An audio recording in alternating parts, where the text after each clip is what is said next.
Neo Goa English स्कूलमध्ये बससेवेला प्रारंभ. Chairman Sanjeev Patil. Kowad तालुका चंदगड येथे निओ गोवा इंग्लिश स्कूल नव्याने सुरू करण्यात आली आहे. या इंग्लिश मीडियम स्कूलसाठी लागणाऱ्या बससेवेचा शुभारंभ 5 जून रोजी निवृत्त शिक्षक चेअरमन संजीव पाटील यांच्या मातोश्री सुगंधा पाटील यांच्या हस्ते श्रीफळ वाढवून करण्यात आला. या स्कूल बससेवेच्या उद्घाटन प्रसंगी डायरेक्टर शीतल पाटील, आप्पा वांद्रे, भरमू पाटील, मारुती पाटील, आप्पा बाचुलकर, नरसिंग पाटील सह वाहक निओ गोवा इंग्लिश स्कूलचे शिक्षक कर्मचारी उपस्थित होते. शेवटी आभार शीतल पाटील यांनी मानले. उद्घाटन प्रसंगी बोलताना शर्वरी पाटील व चेअरमन संजीव पाटील काय म्हणाले ते पहा. नमस्कार. आजपासून कोवाडमध्ये एक नवीन अध्याय चालू होतोय.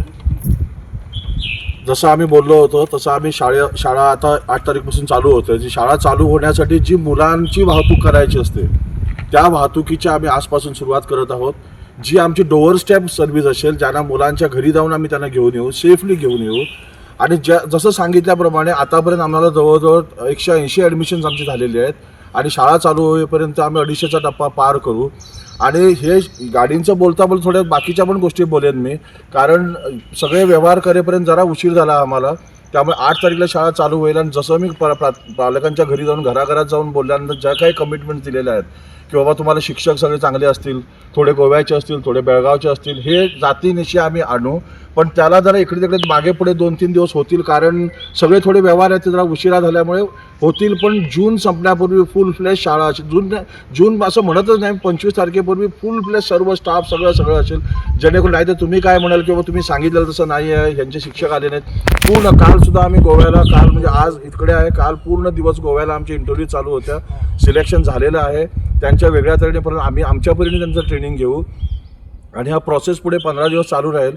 एकान एक शिक्षक तुम्हाला चांगला भेटेल. शाळेतलं परवा थोडे पालक आले होते, त्यांना म्हणजे तुम्ही शाळेची इमारत बघून घ्या. त्यांनी थोडे सजेशन्स दिलेत आम्हाला की हे तुम्ही करून घ्या, कारण आता पालकसुद्धा जग बघतायत मोबाईलवरून आणि त्यांच्या अपेक्षा आहेत की आम्ही आजसुद्धा आम्ही पुण्याला जाऊ शकतो, पण वर्क फ्रॉम होम असल्यामुळे आम्ही जात नाही आहोत. त्यामुळे आम्हाला पुण्या मुंबईसारखी किंवा बेंगलोरसारखी शाळा इकडे द्या आणि आम्ही पूर्णपणे त्याप्रमाणे शाळा देण्याचा प्रयत्न नाही, आम्ही 100% तशी शाळा देणार.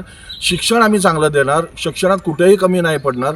दुसरी गोष्ट आम्ही पालकांना सांगितलेलं की वरच्यावर तुम्ही शाळेमध्ये या. आमच्या 3 PTA मीटिंग्स होतील. पहिली मीटिंग ही जूनमध्ये होईल. ज्या जूनमध्ये आमचे टीचर सगळे उभे राहणार, आपल्याला इंट्रोड्यूस करणार आणि ते सांगणार की आपला विषय कुठला आहे, कुठल्या वर्गाला शिकवणार, आमची पद्धत काय शिकवायची आणि तुम्हाला आमच्याकडून काय हवं आहे. ही पहिली मीटिंग पालकांची एकत्र होणार आमच्या 3 मीटिंग्स होणार. आणि जेणेकरून आम्ही पालकांना का बोलवतो, आमचं जर बरोबर असेल तर आमचे पाठ थोपटा तुम्ही, आम्ही जर चुकत असेल तर कान आमच्या पकडायला तुम्ही मागे पुढे बघू नका, कारण मुलांच्या भवितव्याचा प्रश्न आहे. आणि तुम्ही पालकच नाही, इवन कोवाडमध्ये सुशिक्षित व्यक्ती किंवा जबाबदार व्यक्ती त्यांनी कधीही यावं, कधी येऊन आम्हाला मार्गदर्शन करावं. दरवाजे सदाच ओपन असतील, कारण शाळा आम्ही नाही चालवत, आम्ही सगळ्यांनी मिळून शाळा चालवली पाहिजेत. आणि आज या छोटेखानी कार्यक्रमाला जास्ती कोणाला इन्व्हिटेशन नव्हतं, कारण वेळच नाही आहे.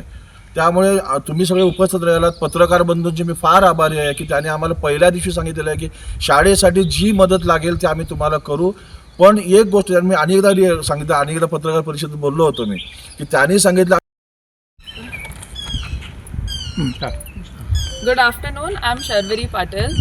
As we welcome our new academic year, we introduce our new school buses as a commitment for safe traveling for our students.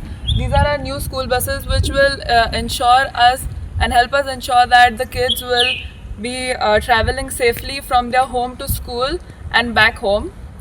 My parents are promoters of the school. Yeah, thank you.